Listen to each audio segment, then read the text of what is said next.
కంప్లీట్గా ఏంటంటే overall operating system ఏదైతే ఉందో ఆపరేటింగ్ సిస్టమ్ మనకి హార్డ్వేర్ కనెక్ట్ అయ్యేలా చేస్తుంది.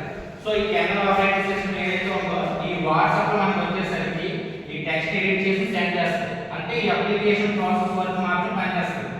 బట్ మనకి ఏంటి అప్లికేషన్ మాత్రం వర్క్ అవుతుంది.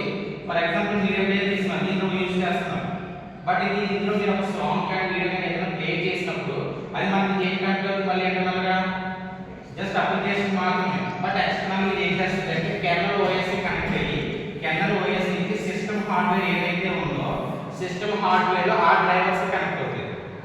ఓకే, మ్యూజిక్ ప్లేయర్ మీరు ఓపెన్ చేసి వన్స్ ఏదైనా సాంగ్ సెలెక్ట్ చేసి ప్లే చేసినప్పుడు ఆ అప్లికేషన్ సాఫ్ట్వేర్ ఏదైతే ఓఎస్ ఉందో అది ఆ అప్లికేషన్ లో దాన్ని ప్లే చేస్తుంది. ఆ అప్లికేషన్ కెర్నల్ సాఫ్ట్వేర్ వచ్చి హార్డ్వేర్ సిస్టమ్ యొక్క హార్డ్వేర్ కనెక్ట్ అవుతుంది. ఆ సిస్టమ్ యొక్క హార్డ్వేర్ ఏంటి దాంట్లో స్పీకర్స్ యాక్టివేట్ అయ్యే సాంగ్స్ మీకు ఎక్స్టర్నల్ గా వినిపిస్తుంది. సో కంప్లీట్ గా మనకు కనిపించేది ఏంటంటే మనం సిస్టమ్ లో వచ్చేసరికి ఒక ఓఎస్ ఇన్స్టాల్ చేస్తాం, దాన్ని బట్టి మనం తర్వాత యాప్స్ ఇన్స్టాల్ చేసి యూజ్ చేస్తాం అంతవరకే తెలుసు. బట్ బ్యాక్గ్రౌండ్ అంతా ఏంటంటే హార్డ్వేర్ అంతా కూడా కనెక్ట్ అయ్యేది ఏంటంటే ఓఎస్. ఆపరేటింగ్ సిస్టమ్ లేదే మీరు సిస్టమ్ అసలు యూజ్ చేయొచ్చు. ఇన్ కేస్ ల్యాప్టాప్ నుంచి ఓఎస్ రిమూవ్ చేయగలిగితే మొత్తం ల్యాప్టాప్ అంతా డెడ్ పీస్ అది, నో మోర్ వర్కింగ్, అది అసలు వర్క్ అవ్వదు. సో మనకి ఇందులోకి వచ్చేసరికి ఏంటంటే డిఫరెంట్ టైప్స్ ఆఫ్ ఓఎస్ ఉన్నాయి.